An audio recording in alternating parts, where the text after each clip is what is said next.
Flashback 13.6 Friends and Diamonds Are Forever, Part 6 Seeing Patterns and Having Epiphanies. We were finally on our way. Yep, we were at the precipice of our next adventure. We were headed to New York City of Dis. Yes, Lesky had told us early on that Hell's capital, the city of Dis, overlaps New York City, just in the plane of hell. It was complicated. Hell, heaven, and limbo, and the mortal planes were all like parallel universes. They overlapped each other in the same physical space, and yet they weren't in the same space. Coincidentally, Los Angeles was apparently where Heaven's capital was, the Silver City. It too overlapped it. It made sense, I guess. Los Angeles translated to the City of Angels. Well, New York City was where Hell's capital was, the City of Dis, where it overlapped.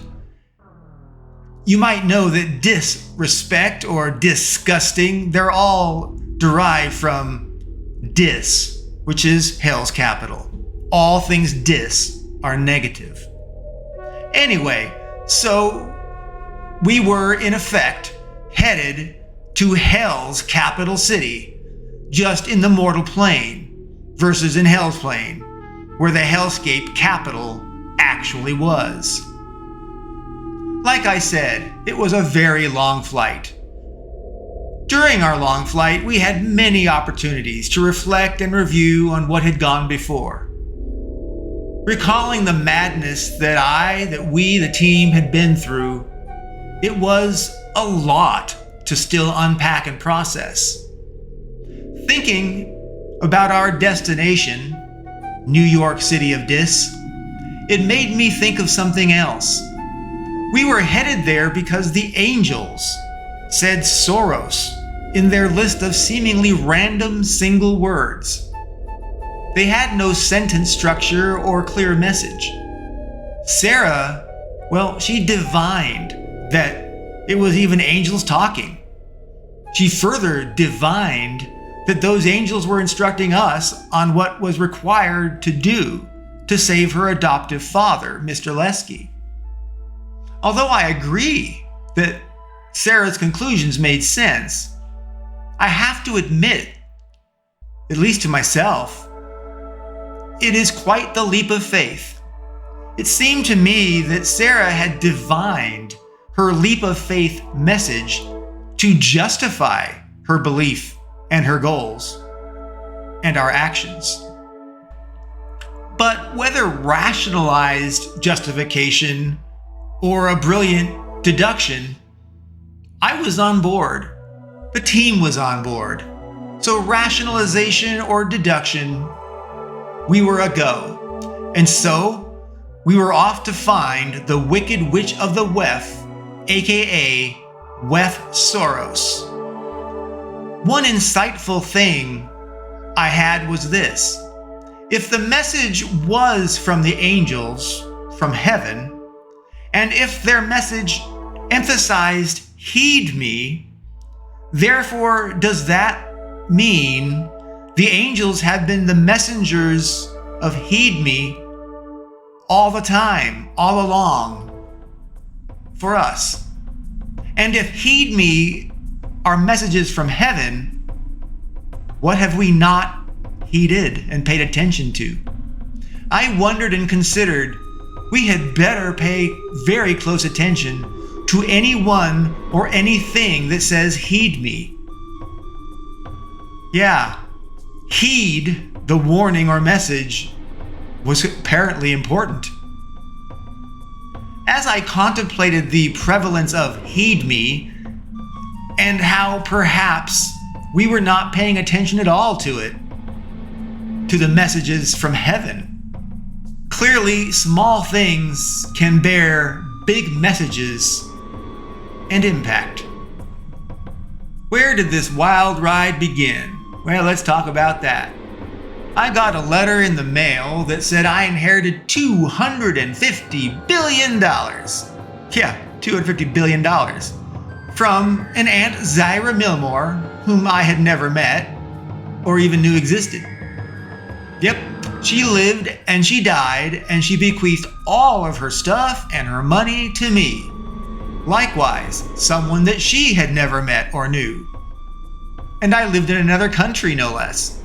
Well, I also got beat up and hospitalized by a thug in a rural cafe. I seemed to keep putting myself in the path of abuse, at least on that day I was. That same thug later made me his plaything. He later cut the brakes on my car and then blew up my house. And yeah, he's still on the loose. They never caught him. Strangely, I actually owe that thug gratitude though, for introducing me indirectly to Deputy Taylor and Katie Snowette. Were it not for his beating me up in that cafe, I would not have met Katie or Taylor, and certainly not enough for them to trust me to be a man of integrity to go with me on a worldwide adventure. And so I recruited them as my American allies. Deputy Taylor turned out to be an ex-special operations military turned rural deputy who is now a warrior and knight for God. Katie Snowette, she was a waitress, a do-gooder, a people person. Now she's an empath, truth bearer, and knight for God. That's right, Katie was the truth bearer. We'll talk about that a little bit too. Strange thing, Katie also had nightmares for a lot of her life with heed me as a recurring theme. I too had begun having nightmares that rasped heed me at me. Oh, and Tiny of the Knights Templar and a little girl that we encountered also spoke like they were possessed and said, heed me. And there was a cashier at a little place called the Wizards of Craft, a little shop. She started talking about heed me.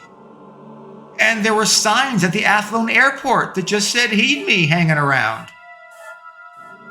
And at one point when we were walking just in the streets of Athlone, we all heard whispery, raspy, heed me in the wind. Yeah, I think heed me was everywhere and we were not really paying that close attention. And HR Bob, Corporate Human Resources Director and Cynical Prepper, now Master of Grump and Knight for Good, he was likewise happy to join me on this exciting adventure. Well, we traveled together, originally to Athlone, Ireland, as a united party of adventurers. We met the mysterious Knights Templar's alleged last members. It's last knights. Like I said earlier, they had a front business called the Law Firm of Midnight and Associates, which operated in the basement of a castle museum in Athlone, Ireland. Their leader, an elderly man named Mr. Lesky, had told us about the Devil Baal and of the 7 Princes of Hell. He explained that each of the 7 Princes of Hell was responsible for one of the 7 deadly sins. And he said the 7 Princes of Hell all reported and took command from one Master Prince of Hell, the King of Hell, Baal. He was Lord and King, the Devil, Lucifer, Satan, the Big D. We learned from Lesky all about, quite likely more than we ever wanted to know, about demonology, celestials, the afterlife, dark matter, mana, and magic, angels, demons, hell, heaven, limbo, everything, so much. It was overwhelming. They detailed the history behind the enigmatic, my aunt, Zyra Milmore, whom gave me my inheritance that started all of this. Well, Zyra Milmore turned out was a nut job. She was a total crazy, a total whack job. Honestly, quite possibly a sociopath, if not a psychopath. But she was wicked smart. World dangerously smart. Zyra was the grand leader of the evil cult of Baal, of the cult of the devil worldwide. And Zyra was at the same time also the grand leader of the Knights Templar Illuminati. Zyra Milmore was playing both sides of the chessboard. She led two extreme factions that waged war against each other, profiting all the while from both as she did so, enriching herself, amassing $250 billion fortune, and far more than that in further property and other investments worldwide. And yet, as all people eventually do, she died and left everything, messed up as it was, to me. It was my opportunity, my money, my mess to collect and clean up.